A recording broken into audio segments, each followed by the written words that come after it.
Hello everybody, welcome back to Collector Stream YouTube channel. Hope you guys are all doing very well today. My friend and I, we tried to open the new Chinese Gengar box, and if you guys are following the scene right now, they are extremely popular, and a lot of people are trying to pull those 4 illustration rares from the exclusive Chinese boxes. So right now we're at the box 3. Out of the 4 151 exclusive set from China, and there's going to be one more box coming out. We don't know when it's going to be released yet, but it's going to be the card, the finale with all the Pikachus. And then looking at it, there's going to be like a Cubone at the back talking to Pikachu, and then there's a really nice looking Vulpix at the top right corner, and then in the front, in the foreground, there's going to be a Pikachu looking at the other Pikachu talking to each other. So overall, a very sick card.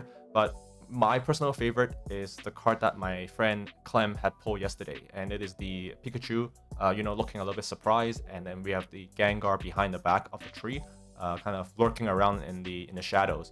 And in the top right, I really like the style of that Ekans. It's a original Pokemon, original 151, and I like how the illustrator is giving some shout out to Parasect, because it is a long and forgotten Pokemon. I mean, we have over 1,000 Pokemon now, and to have the illustrator choose to use Parasect in this artwork, and I'm sure he or she will be aware of how insanely popular these grails will become, right? So for the artist to include Parasect, it's a really nice gesture. So really shout out and respect for that. Before I begin telling the story, just want to tell you guys that the channel right now is growing very nicely, and I feel very grateful for your support and for all your supportive comments and inspiration and ideas in the comment section to tell me what videos I should make next. So one comment that really stood out to me was a discussion on the trajectory of the ETB and the Pokemon Center ETB. So I think today, if I have time, I'll give some thoughts and make a video on doing that video.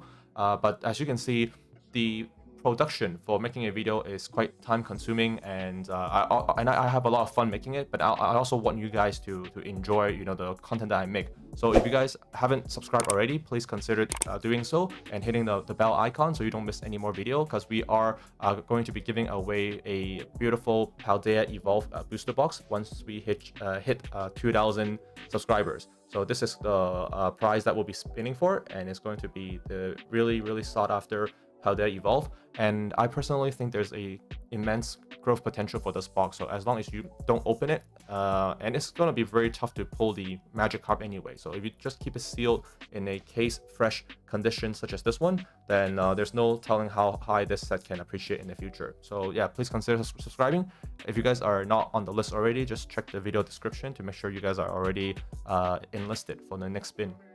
Okay, so back to the story. So this box, I subsequently spoke with the store's manager and the staff, and then they said people have gone into the store and then they tried to buy 1 to 2 cases of these Chinese booster boxes, and then they pulled nothing. So we were actually the first group to actually pull this card in store, and then the staff was taking picture and congratulations Clem when he pulled out the card. I'm gonna put some videos and some pictures that we took afterwards. But when he pulled the card, I freaking smacked the table so loud the entire store heard me, and then Clem's eyes was just it got so freaking huge, and then we were just staring at each other, because I was actually egging him on. I'm like, just open it.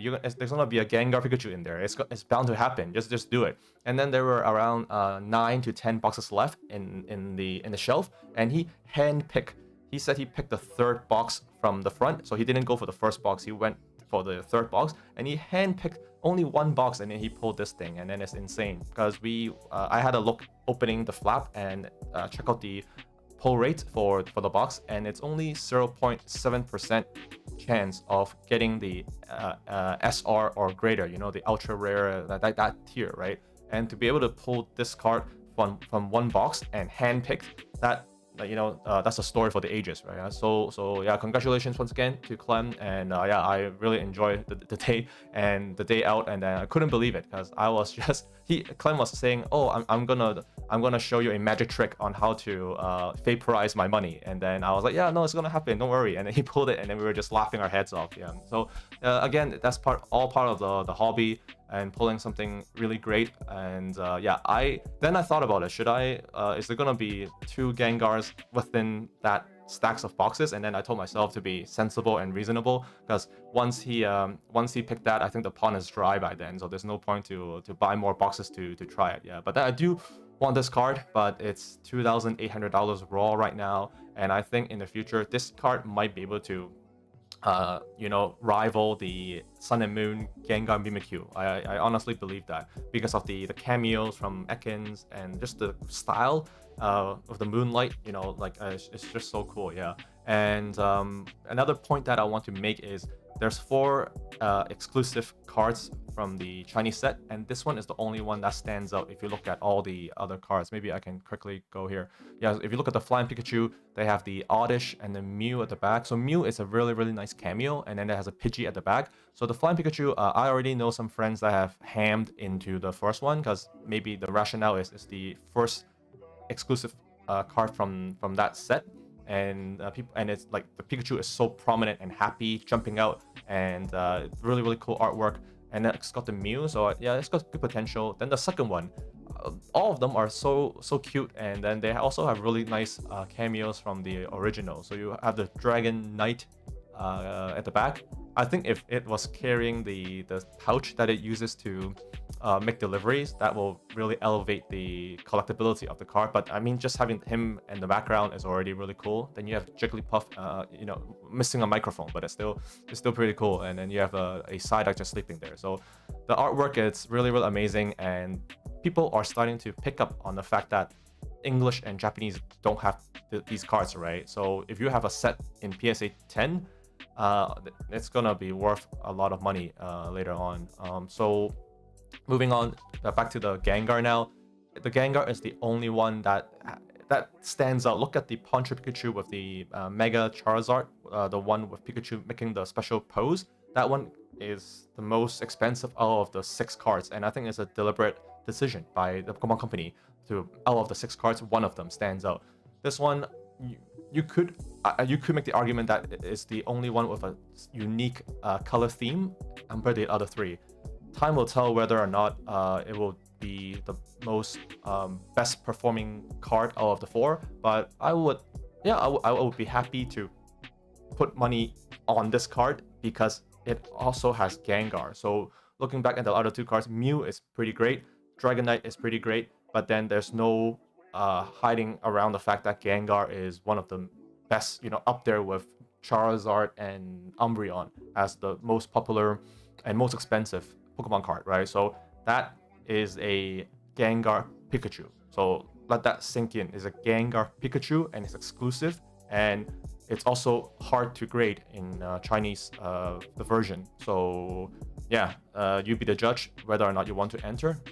And then the last one just is a block of a whole entire pack of Pikachu. And then you have Pikachu chatting with Cubone, so that's pretty sick as well. Yeah, so they're all amazing.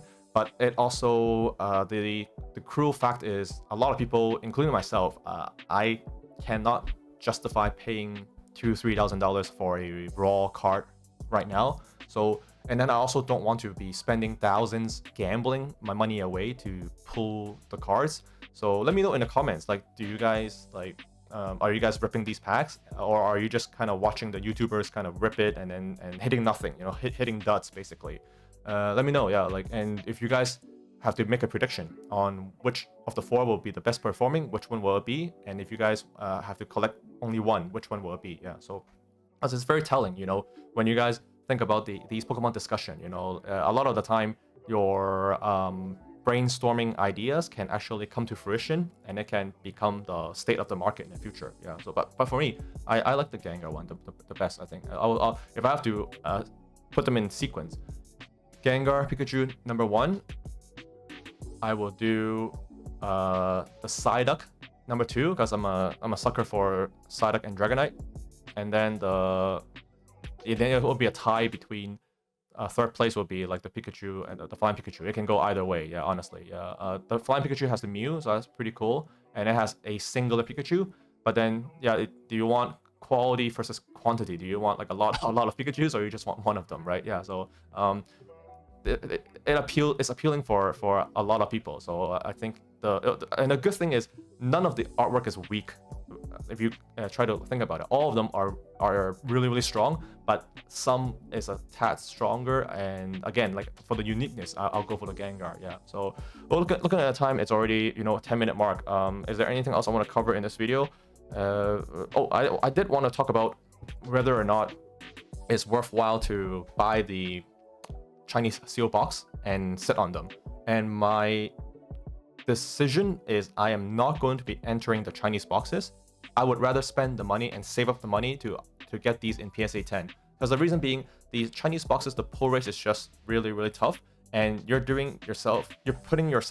setting yourself up to a lot of work and a lot of time invested in shipping out the Chinese boxes if they become valuable. And I'm not saying they're not valuable now already. I think the Gengar box is going for about 140 to 150 US dollar, which is for me another barrier of entry, because if I'm getting one box for 150 US dollars with, I would say, unproven data on whether or not it will perform well in the future, then why don't I just spend the money on Stellar Crown? Why don't I just spend the money, pay a little bit more, and get Destined Rival, which has recently popped to over $300, right? I would rather, these are very proven. These are the mainstream. Yeah, it might be boring to get the mainstream stuff, but there's no harm in sitting. I would rather put money into Paldea Evolved than putting money into something more speculative.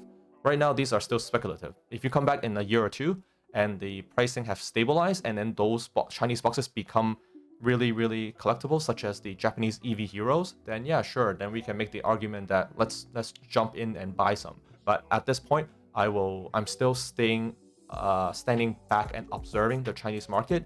And yeah, but I do have collector friends that are already buying multiple copies of these cards, and yeah, so I think good luck for them, and I think they should do really well in the future. Yeah, so that's the quick video for this one.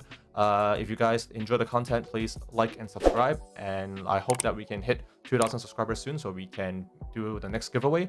And I'll be moving on to the next video where I'll be talking a bit about the ETB and why I consider them to be excellent collectibles, and maybe a little bit background on why they might not be the best when compared to the Seal Booster. So if you guys want to listen on to that one, just click.